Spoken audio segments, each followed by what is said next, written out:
నాకా? మీకే బాగుంటుందండి.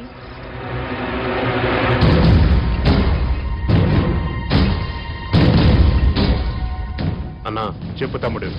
అన్ని బస్తీలకు మందు పంపిస్తున్నాం. నిజం మందు అనుకుని మన కార్యకర్తలందరూ తాగుతారేమో. ఇది కల్తీ మందు. ప్రజలు మాత్రమే తాగాలి.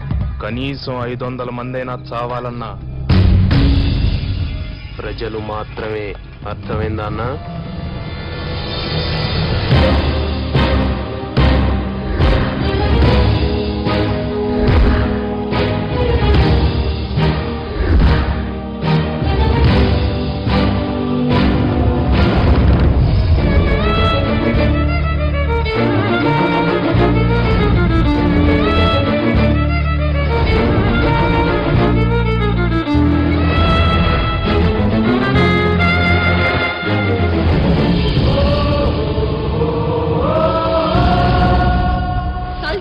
తాగి 500 మందికి పైగా మరణించారు.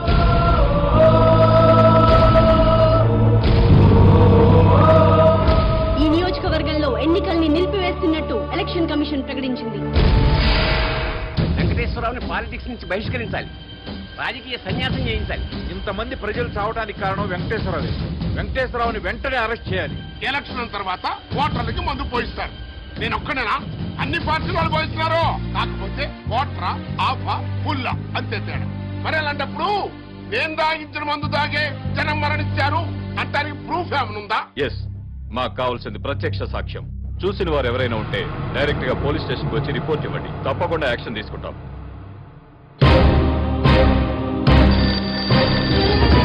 చెప్పండి.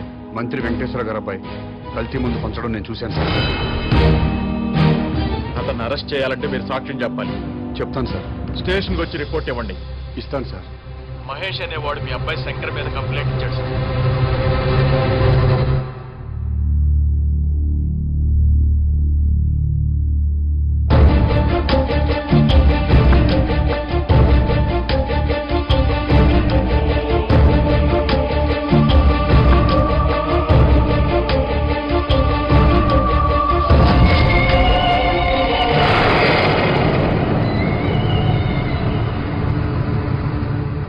ఇతని మీద కదా మీరు కంప్లైంట్ ఇచ్చింది?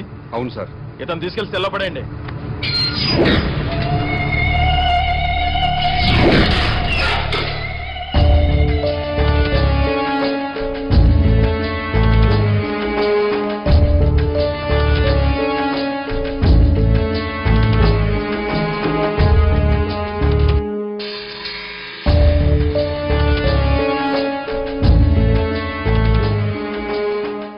అమ్మాయి వ్యభిచారం చేయటం మీరు కళ్ళారా చూసారా?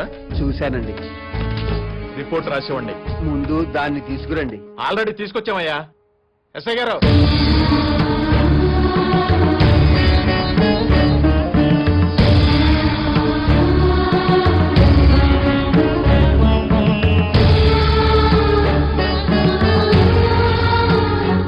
ఈ అమ్మాయేనా? ఇదే సార్, ఇదే.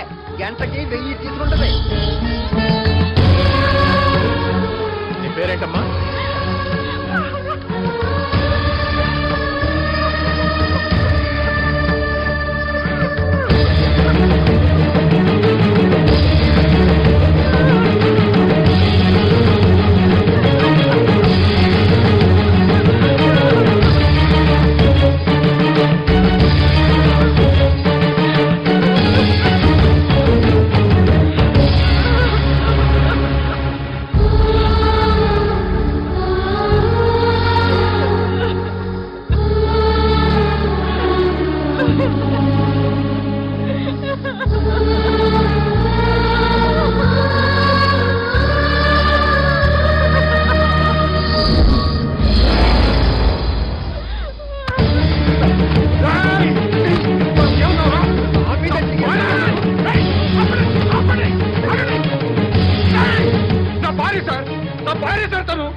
మంత్రి కొడుకు 500 మందిని చంపాడన్నావు, నేను చూశానన్నావు.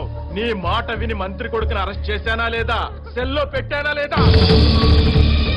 అలాగే ఇతను నీ పెళ్ళాం వ్యభిచారం చేస్తుందని చెప్పాడు, నేను చూశా అన్నాడు, కంప్లైంట్ ఇచ్చాడు. ఈయన మాట విని నీ పెళ్ళాన్ని అరెస్ట్ చేశాను, స్టేషన్ తీసుకొచ్చాను. తప్ప మంత్రి కొడుకుని ఇంట్రాగేట్ చేస్తాం, నీ పెళ్ళాన్ని ఇంట్రాగేట్ చేస్తాం. అప్పుడు తెలుస్తుంది దొంగెవరో దొరెవరో. ఎస్ఐ గారు,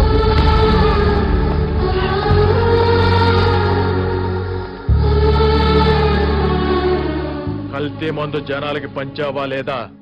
నో. వ్యభిచారం చేస్తున్నావా లేదా? గంటకి ఎంత తీసుకుంటున్నావు?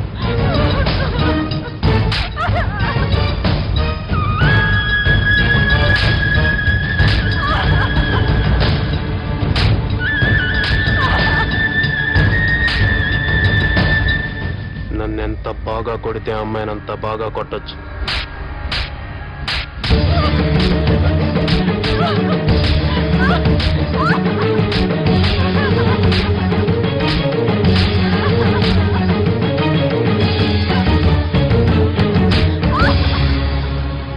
మాస్టారు, ఇదంతా మీకు అవసరం?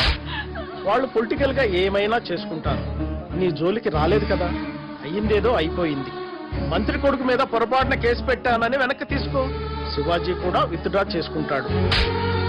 లేకపోతే కాసేపట్లో కెమెరాతో టీవీ వాళ్ళు వస్తారు, ఆ తర్వాత 10 మంది కుర్రాళ్ళు వస్తారు. నీ పెళ్ళాన్ని గంటకు 1000 రూపాయల లెక్కన బుక్ చేసుకున్నామని చెప్తారు. పాలిటిక్స్ లో ఏమైనా జరుగుతుంది. నేను నీ ఏరియా కార్పొరేటర్ని కాబట్టి నీ మంచి కోరి వచ్చా. నువ్వు నా మాట వింటానంటే సిఐ గారితో మాట్లాడమంటావా?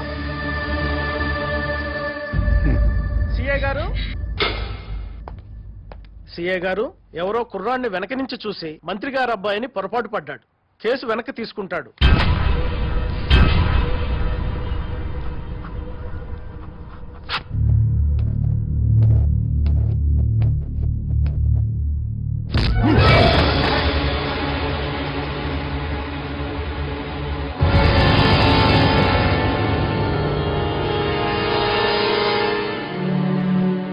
మంత్రి కొడుకు కదండి, తప్పుడు కేసు పెట్టేసరికి ఆ మాత్రం కోపం ఉంటుంది. శివాజీ, అతను కేసు వెనక్కి తీసుకున్నాడు, చూసావుగా? చూశానండి. నువ్వు కూడా కేసు వెనక్కి తీసుకున్నట్టు ఫైల్ మీద సంతకం పెట్టావనుకో, పాప మా అమ్మాయిని వదిలేస్తాను. నేను పెట్టనండి. ఆడు మంత్రి గారు కొడుకుని వెనక నుంచి చూశాడండి, కానీ నేను దాని ముందు నుంచి చూశానండి. ఆడు పొరపాటాడేమో గాని నేను పొరపడలేదండి. నాయి తేగ కళ్ళండి. అది పెద్ద బజార్ అండి. 1000 రూపాయలు ఇస్తే గంటలు డబ్బుంది కదండి. సారీ ఇన్స్పెక్టర్ గారు, నేను కేసు వాపస్ తీసుకోనండి.